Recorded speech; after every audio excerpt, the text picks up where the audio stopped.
broadcasting live from the Business Radio X studios in Houston, Texas. It's time for Houston Business Radio. Now, here's your host. Hello, Houston. Trisha Stetzel here, bringing you another episode of Houston Business Radio Beyond the Uniform series. Really excited about the guests that I have on today. We have a few things in common. One happens to be the Houston Regional Veterans Chamber of Commerce, where both Raymond and I serve. So I have Raymond Giles on with me today from REGal Luxury Travel. Raymond, welcome to the show. Hey, thanks, Trish, for having me. Yeah, we have more than just the HRVCC in common, and I know that you serve as a Pathfinder. We'll talk about that in a few minutes because I think that's a really important role, but you happen to be in the Navy too. I was a few years ago, but yeah, I was in the Navy. I was a nuclear trained machinist mate or mechanic on a fast attack submarine, the USS Miami. Wow. How closely related? Like when I told you that you met another CT, you were like, "Oh, I know what that is." Yep. Yep. Yeah, it's funny. I mean, there are more of them popping up now because I ran into one this past weekend up in Northeast Texas. Wow, that's crazy. All right, Raymond, tell everybody about who you are. So, and as Trisha said, my name is Raymond. I am probably a fifth generation vet, all the way back to my great grandfather in World War One. I tried college, and like most nukes in the Navy, I was not very successful the first couple of years. So I said, "Hey, I need a challenge, somebody that's going to make me behave and give me some discipline." So I went into the recruiter, said, "Give me the toughest thing you got." I qualified for the nuke program, and I thought I was smart. The Navy nuclear power program showed me how smart I was not. I was pretty close to the anchor. Graduated 440 out of 444, but just like the person that graduates last from med school, they still call him a doctor. I'm still a nuke. So, it really created some great memories for me. Met some great people, and it was about that time that I started to get the bug for travel. I remember our first foreign port was in Brest, France. And it was just like, oh, this is so cool because I'm in some place that's not the U.S. And just palling around with the guys through France and, a few other countries in Europe. I'm like, this is something I can kind of get used to. And about that time, Samantha Brown came out with her Passport to Europe series on the Travel Channel. And I'm like, yeah, I got to do this. And so when I got out of the Navy, I did manufacturing for a little bit. And I'm like, this isn't me. So I ended up with a very good engineering and construction company, and I've seen more of the world working for them than I did in the Navy, funny enough. And so in the course of that time, I've been to 38 countries and 56 UNESCO sites. And seeing all this, I wanted other people to see what I've seen. I've been very lucky in being able to see as much as I have. And some of my friends and their family might only be able to see one of these places. And I wanted to give them the inspiration to find that one place they really needed to see. And then last year, I realized that a part of that was missing, and that was helping facilitate everybody being able to do the travel. We talked about my father. He had an accident at the beginning of last year. And throughout the year, I was finding myself, all right, why am I sitting at home? He's in the hospital. And it really started to wear on my mental health. I needed something to occupy my time in the afternoon and the evening. And I found a fantastic travel agency, and that's REGal Travel. So they're my host, and it really did help my mental health. And then it helped me find some purpose outside of the Navy, and that was helping people travel. And my first booking was 5 days after I completed my assessment. And it's been pretty fun since then. Wow, that is fantastic. So Raymond, I want to dig into a little bit that the mental health statement that you made, like you found this business to help you with that because you needed something to do. I find that many business owners don't take advantage of things like this because they feel like they have to be at work all the time. So I work with them so they can take vacations. But let's talk a little bit about the mental health factor and being able to get away from work and travel? So with regard to, to me, um, it's like a hobby. Okay. Mhm. I thought I knew travel when I started this. I thought if I stayed at a nice Hilton or, a Waldorf, I was doing pretty good. But then when I started doing this, I realized that there was so much more to travel, especially in the luxury world. And Okay. so it was kind of like being back in school again. And going through the new program, it was stressful, but it Mhm. was the good kind of stress. Yeah. The stress that your body kind of needs and feeds on. And so, like I said, it sort of started to balance everything out. But as far as, travel and the importance for other people, we say that, you can sell a commodity that is out there and the people want it or need it, but not everybody does. Like you can sell milk and eggs, but not everybody can eat eggs and not everybody can drink milk. But you look at travel, everybody travels somewhere. It might be that you only go to Austin once a year, but you know what? You're going to Austin and you're probably going to need a place to stay. That's where I Mhm. come in. I have a client, she just retired and she wanted to do 3 weeks through Europe. She had no idea where to start. I helped her plan an itinerary so that she can immediately start enjoying what she has worked so hard for, and that is reaching her retirement. Wow, And that's beautiful. and what does sad me a little bit is that some people do wait till they retire to travel. Mm. And I understand that, our culture and our mindset with a work-life balance isn't the same as everybody else. They You work hard till you can retire, but if you wait till then, you start to limit yourself on what you can do. It's much harder to get to Machu Picchu when you're at retirement age than if you had started to do travel when you were younger. Yeah. So Yeah. that's why I'm here. I want to show that if it's possible, it's financially achievable, and that with me as an advisor, I don't even consider myself an agent. An agent I see as someone who just books. Yeah. I'm helping coach my clients through the process so that they go in with a better understanding. They don't have any worries and they're able to just go and enjoy their trip. Yeah, that's beautiful. So there's hope that for these business owners, number one, they can take time off. And number two, they can enjoy an amazing travel excursion Yep, with Raymond. Raymond's going to get you there. I love that. absolutely. Yeah, that's fantastic. So, how do you, why would someone use a travel concierge in the first place? So there's a lot of things. When you look at a business owner specifically, so if I'm looking at this from a B2B model, Hmm. business owner is running their business. They don't have time to be planning their travel, doing all of the research.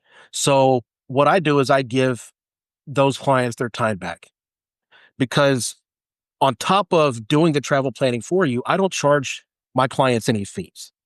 Okay. I get paid a commission, so I don't need to double dip on my clients to make money. And in doing that, one, I'm showing that I'm not just trying to take your money. But two, I'm giving you that money back so that you can invest it in your vacation or your trip. And that's exactly what a vacation is. It's an investment. You're investing in memories. And so by doing that, say you were only able to afford a balcony on a cruise ship. By giving you that extra $1,000 or whatever another agent might charge you, you're able to elevate that to a suite. Or at a hotel, you might be able to upgrade to a room where you have a butler who will unpack and pack your bags for you. So as soon as you land, you hit the ground running and start to enjoy your vacation. Wow, that I didn't even know that was possible. I Look, didn't either. Like I said, there is so much that I have learned that I did not know through this. I'm s this is so exciting. So, Raymond, what sets you apart from other, I'll just call them travel agents? I know you mentioned earlier you don't consider yourself a travel agent, but how are you different than what we've come to known as a travel agent? So I think there's a couple of things. One is that if you were to book through Expedia or something like that, you're going to get a call center. All of my clients have my personal cell phone. And so if you have a problem, you are able to get a hold of me 24 hours a day.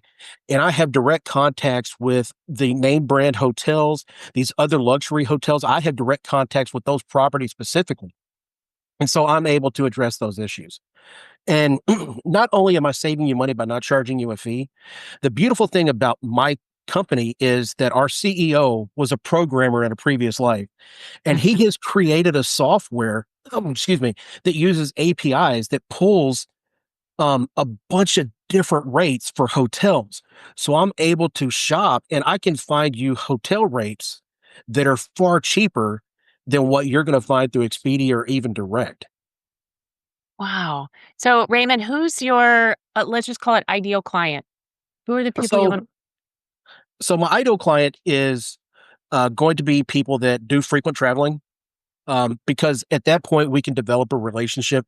I understand what your needs are. You can call me up and say, "Hey, Raymond, I need to go to this place at this time, and this is what my budget is."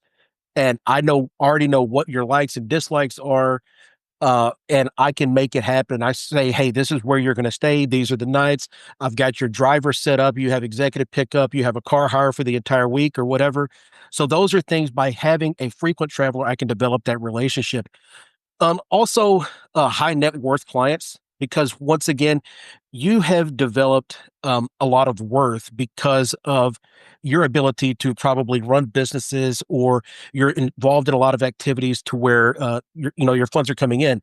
So to allow you the time to be able to work on that, I'm taking this burden off of you. Even if you have an executive assistant who is booking your travel for you, I'm giving your EA back, so that, and I, as the travel expert, I handle all of this. I mean, there's nothing better than having an expert handle something for you who's not going to charge you anything. Yeah, Okay. absolutely. I love that. Yeah, the SME. You're the SME, subject matter Exactly. Yep. expert. Get us where we need to go. And I'm thinking about people who are in the business of like speaking and they travel all over the planet on speaking engagements. This would be such a great service, yours in particular, for them.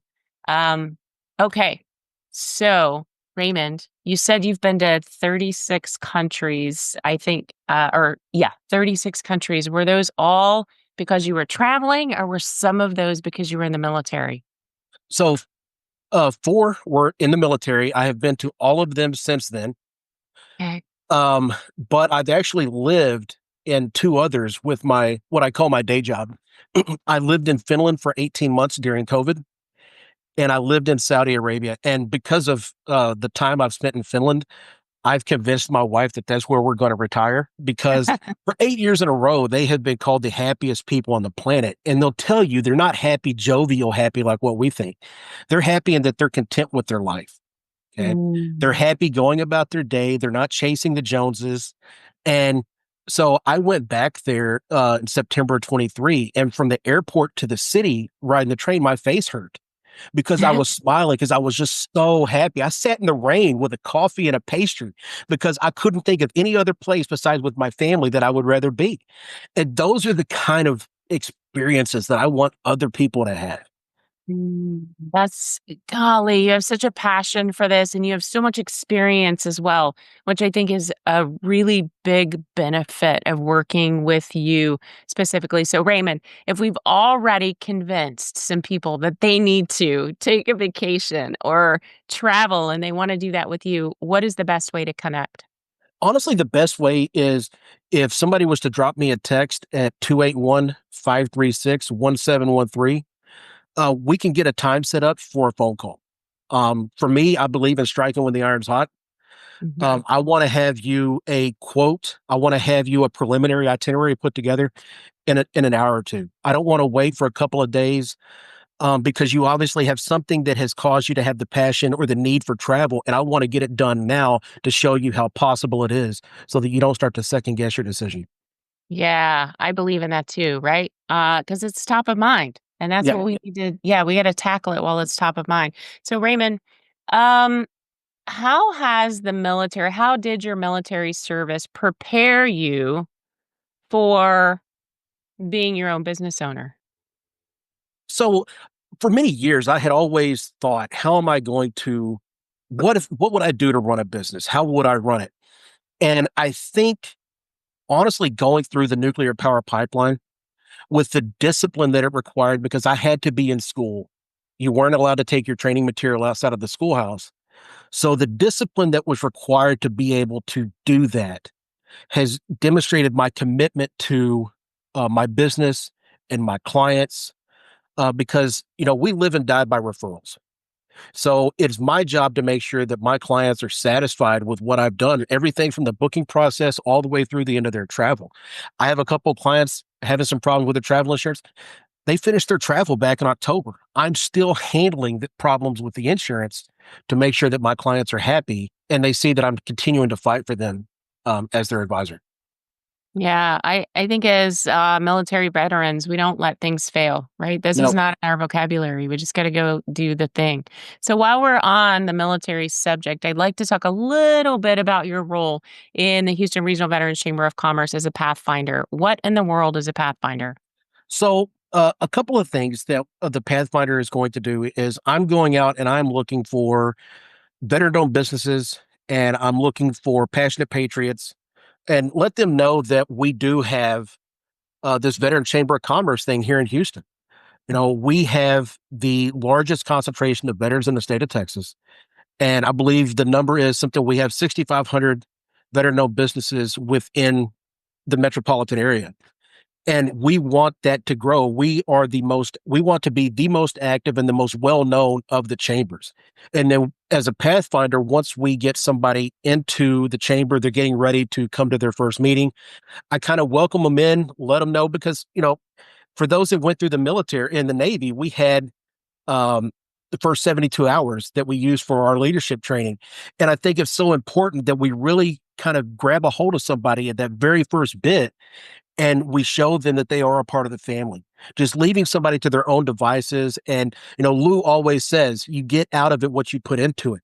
I want to get a hold of our new members and show them that it is very important to put in to the chamber because you are going to get far more out than what you ever put in, but you do have to make that effort.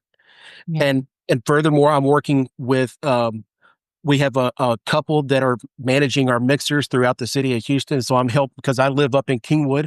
I'm helping with the Conroe mixer that happens at the first Thursday of every month at Honor Cafe. So I'm going to be there, going to be, gripping and grinning, meeting everybody and welcome them to the mixer and want us all to realize that we help each other out. Absolutely. Y'all, this is a give back. This is Raymond's give back to the community. And it's what I like to call serving after we've served, right? And I think it's really important. So thank you for being a part of that. I really appreciate it. Um, why don't we talk about, let's add a little value here about when I travel. What are some travel tips that you could give to the listeners today? So I think the first one is, if we're thinking about it from the American point of view, we think there's nothing as powerful as the USD. Okay. So if you go to an ATM or you go out to dinner and you swipe your credit card, they're going to ask you, do you want to pay in the local currency or you want to pay in USD? And we always want to hit that because we know that that's what we paid. That's really is the wrong choice. You want to pay in the local currency because your bank is going to get you the better exchange rate. Oh. So, and plus you're going to get hit with exchange, your fees and everything else. And what you think you might be taking $20 out, and then you see that you might have, a $2 fee, $3 fee, but in the end, you could be paying upwards of an extra $10 for that $20 you took out.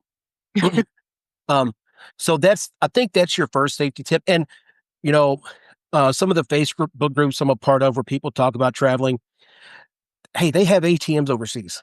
Right? You don't have to go to your bank and get 500 euro, 1,000 euro to go to Europe. You're able to take money out of the ATM there. So that's another one. You don't want to be walking around the airport and going through customs and everything with a bunch of money in your pocket. I landed in Italy and in Milan, and I had taken money out of the ATM, and the carabinieri comes up to me, "Where are you going? Why are you here? Do you have any money on you?" And I'm like, "Well, yeah, the money I just took out of the ATM." But you don't want to be in a situation where it looks like you're bringing a lot of money into a country because then it makes you a red flag for them. Mm. So that I think is your one of your first tips. And also, if you're going to be traveling to Europe and it's going to be a vacation, it's a once in a lifetime opportunity. Really look at upgrading your experience by booking business class, or if nothing Mhm. else, premium economy. Because the last thing you want to do is spend $10,000 on a vacation, and you lose the first 2 days because you're so tired. Yeah. Okay. Okay. So go ahead and look at uh, booking the premium economy. It might be twice as much, but you're going to have a more comfortable seat. You're going to be able to sleep a little bit better, and you're going to have better food. So you're rested when you get there, and you can hit the ground running. And Yeah, I think, there's nothing worse than having a 9-hour flight in coach. and I think the last one is when you go to a place where there is a significant time difference from home. Your first instinct is, okay, I've got to go to the hotel, which you need to do because you want to drop your bags off. Go to your room, drop your bags off. Do not hit the bed. Leave, go back out into town and walk around. You've got to get yourself put on their clock. You might be, but once you start walking around and seeing things, you're going to be invigorated. You're going to have that energy that you need to make it through the day and then go to bed that night. So you wake up at the same time as the locals. Ah, jet lag is a thing. It It's is. even coming back, I always feel Yep. like coming back is worse. Oh my goodness. So, Raymond, you talked about Finland, so I know that's probably one of your favorite places to live. But what's your favorite place to vacation or your most favorite vacation? So I'm a history buff. Okay. And so when I was living in Saudi Arabia, we had a 10-day vacation. So I flew to Greece and did some of the Balkan countries. And the funny thing about that is, so doing Greece, I'm not interested in the islands. I don't have an island body. So I'm interested in going and seeing the ancient sites of Greece. Well, So I went to Delphi and to Meteor. Meteor is a place that Americans just don't hear about. And I'm going to tell you what, if you haven't been to Meteor in Greece, you're missing out. You have these uh, ancient Byzantine monasteries built up on top of these rock monoliths that you mm, have to climb to the top of. And it just has this beautiful view of this valley. And it is just so it is a cultural and a natural UNESCO World Heritage Site. So it's inscribed with two. That's how fascinating this place is. But and then I went to Croatia and Bosnia and Serbia. And looking at it, I remember the war in the 90s in the Balkans. I didn't know what it was about, but I knew that there was a war on, there was genocide. Going there and having a tour guide who was of the local ethnicity was probably the most educational experience of my life.